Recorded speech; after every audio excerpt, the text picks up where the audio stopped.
All right, friends, at this point in the program, it is my esteemed honor to welcome to the panel my friend Jessica Golich. We're going to be talking about social media influencing in the age of cannabis legalization. Jessica, how are you today? Good, Eric. Thank you so much for having me. I sincerely appreciate it. Well, I mean, you've been zipping all over the country, enjoying parts of the world now that we're open to travel again. But I know as this current moment, you are back in the D. And where I want to start, Jessica, is your journey in cannabis and how you got to where you are today. Because I think a lot of people, and I don't know if you've heard this, but you hear a lot of this. It seems like X person is an overnight celebrity, right? And there's all of this work behind the scenes that happened before you get 200,000 followers on TikTok. And I'm wondering if you can take us Totally. back a little bit and go, what got you involved? And then what made you want to be the face, right? Not just somebody who enjoys cannabis, but somebody who wants to educate and put content out in the space. Thanks for recognizing that. So my experience is pretty unique. So I had the opportunity to be able to parlay effectively from the music industry and from my previous experiences there. So I used to be a huge music journalist. I was going around the entire country covering Coachella, covering High Times Cannabis Cup, covering Forbes Under 30. And I spent many years of my life focusing in on building a network before I even dared build a personal brand. So utilizing my network and taking my network from the music space to enter eventually after 5 years into the cannabis space, I had to do it with respect. And I had to do it with respect, knowing that there are many members of the cannabis industry that have been there for decades and have been there forever. So I can't just come in having a built notoriety in one industry and just parlay into the other. So to do it effectively, what I did was I utilized my opportunity to shift into the cannabis space as an opportunity to build out my PR. And with I, if we go back to personally, so I had a huge mental health experience a couple years back, and cannabis really helped me realign my brain chemistry. So I'm literally a walking case study, and my examples are coming from deep experience and deep soulful rejuvenation that I had to go through to become a better person. And me knowing that my time in the music industry was up because I had interviewed and covered everybody under the sun, I knew that I was ready for more. And taking my love for cannabis and my medicinal experience personally into building out a PR campaign was my best bet. Today with us, we have people that are in the business and entrepreneur space that are going down that track. And then we have people who are fans of the cannabis industry or use cannabis in some way, shape, or form and want to influence, be an influencer in that space. And so I kind of want to start talking about your social imprint and kind of how all that came to be. You clearly started on Instagram and your growth on TikTok has been tremendous. Now, I understand, as you probably will tell the audience, your journalism background helps you tell better stories in a space like TikTok. But I'm wondering, what advice can you give to both the entrepreneurs and the influencers on how to build specific for TikTok or Instagram or Facebook, wherever they want to be? What should they think about when they're building a social brand out once they've got that network, right? We've established we need a network of people to kind of start this thing. What do I do Totally. next?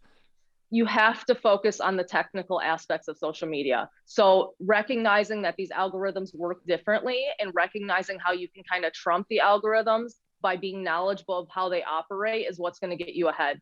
In layman terms, what I like to say is TikTok right now is booming. TikTok right now is a space that's providing a lot of organic reach because the algorithm is a lot more effective than what Instagram is common was and is commonly. So Instagram now is under serious pressure and they're under public pressure because of TikTok's algorithm providing a lot more organic space. And a lot of people are saying that Instagram's algorithm, we have to pay with organic ad reaches, this and that. So where are they really focused on creators' health, or are they focused on the bottom line? So Instagram's under rapid fire right now, and utilizing Reels is huge right now on Instagram because Reels provides a lot more extra organic reach. But I always say focus on learning the technical aspect. There are many YouTubers out there that will teach you how to operate a business, not only your emotions on social media. Right. You need to learn how to control your emotions if you want to be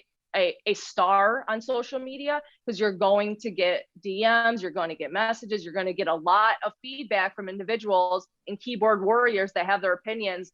But if you focus on taking the route of being yourself, providing emotion within your content and not emotion as you're working the technical elements of the app, you will succeed. That level of education is one that gets missed a lot. And so how much time are you looking at data to make those leaps in strategy, right? Going, this month I needed a professional photographer for 30 days because it worked on Instagram. Okay, it's not working in January, so I should probably dial back on paying the photographer and do my own thing. Okay, that doesn't work anymore in March. Now I need to do some sort of hybrid. How much data are you looking at to do that? I look at data daily. I look at data obsessively daily, and it's kind of a bad habit. So it's so bad. There are even people that are commonly around me. They're like, Jessica, like slow down. But I like to analyze exactly where my audience is coming from as well, to ensure that I'm meeting the demographic that they're around to. There's so many different aspects of social media beyond the physical of what you see. I'm more concerned about the numbers behind the board, behind the scoreboard. The behind the scoreboard are what an influencer's money is and what an influencer's lifestyle is. So if you're pushing it, say on Instagram, you got 2,000 likes here, 95 comments. That's great. That's if you have 50,000 followers, that's at a 3 to 5%. You're doing just fine. But let's talk about the numbers underneath and how those are actually reaching people. Because in our society, not everybody is going to be a fan of anybody doing better than them. So they might perhaps just scroll on by, but don't, as an influencer, ever discredit your numbers behind the board, because those are the numbers that if a brand asks, you want to turn in, not the physical numbers. Yeah, most of these brands want to know about conversions, whatever that conversion might be, newsletter, physical item, whatever. They want to know about that, sales, all of that stuff. So, Jessica, we're in an interesting spot in history in the United States, as there are 22 states where this is now legal, which means there are lots of states where it is illegal. So federally, it makes it a little wonky. And I think people look at what you're doing and sort of want to know, what are your tips to navigate through social when social doesn't allow a lot of this stuff to be paid or promoted? So how do you build a brand when you have to do it brick by brick? How do you respond to that? Great question. With cannabis, what I've done is add in sophistication. So I'm not sitting on my page smoking a bong. I'm not sitting on my page smoking a joint. I'm not sitting on my page blowing smoke and really showcasing the entertainment aspects of the plant. I'm showcasing the holistic healing elements that have aided in me becoming a better human being and a healthier human being. And then through doing so, you are going to create a better community. If you're just showing your photo of you having an entertaining smoke session, gets old. We don't need to see that every single day. To build a community, something I learned, you really have to educate. You have to want to educate. How has this plant served you? How has this plant served your brain chemistry? How has this plant served your health? And people want to know what it could do for them. You get to a point, Eric, where it's really not about you, you know? And I would say, from a brand perspective, it never really was, right? In order to build a brand, it has to be about the community first, and then you as the byproduct of that. And so I want to move a little bit to where you're seeing the most growth. Now, numbers-wise, when we're talking about the front side of the house, it appears to be TikTok. But when we're talking about brand deals, are you seeing more brand deals happen on TikTok or Instagram, or what are you seeing as far as the business side of social in the cannabis industry? So candidly, with cannabis, it's definitely way more brand deals on Instagram right now, because we have a lot more space. TikTok has an 18 or under regulation that really pushes cannabis way underneath where it needs to be. It's going to be difficult for us to have accessibility on TikTok. I perceive that's going to take 100% until federal legalization. But yes, Instagram is where all cannabis brands go to effectively push forward brand deals and utilize influencers.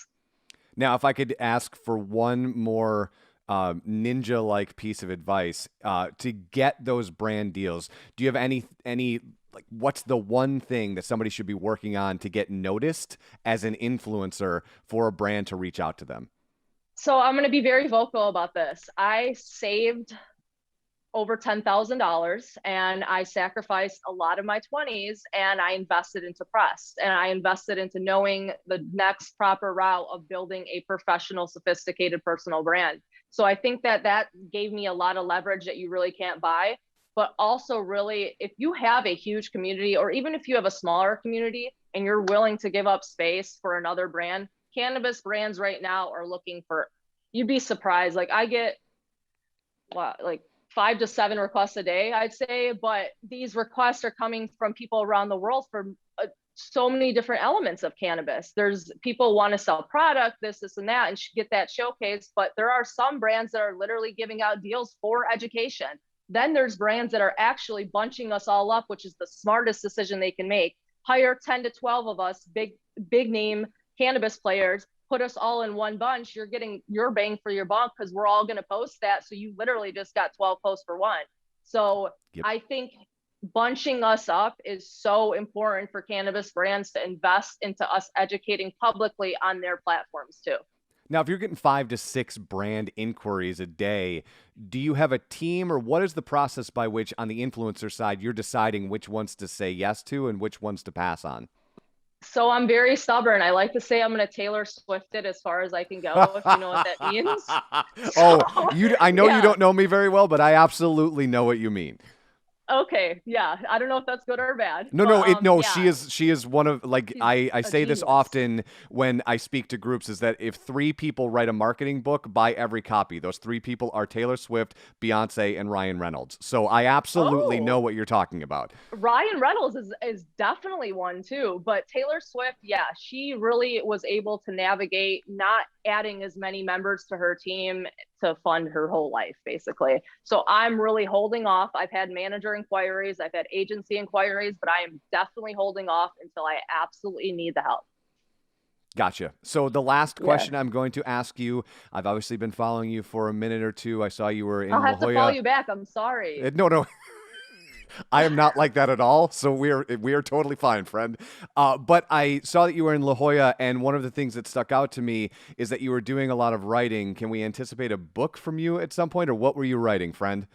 Yes. So I've been writing my entire life. I was first published when I was 11, and it was crazy. It was for like the American Anthology of Poetry. I got chosen in like elementary school. Wow. But I've been writing forever. Yeah, it was pretty neat. And I am working on my first poetry book. I have had some inquiries from like indie presses, and I'm not interested. I'm really going to self-publish and see where it goes. And it's basically going to be a poetic journey into my experience with cannabis. So, Jessica, you are building an empire here. It is very clear. And I'm serious, right? And this has been an absolute blast to talk to you. If people want to follow you, same. What is your favorite place for them to follow you? Like, if they want to get the sense of Jessica Golich, where is that? Is that TikTok or is that Instagram? It is TikTok. Yeah, okay. It's totally TikTok. TikTok allows us to be our highest selves, I feel, and really push that forward further than anyone. So my TikTok username is Jessica Golich, and I'd love to see you. Jessica, thank you so much for the time.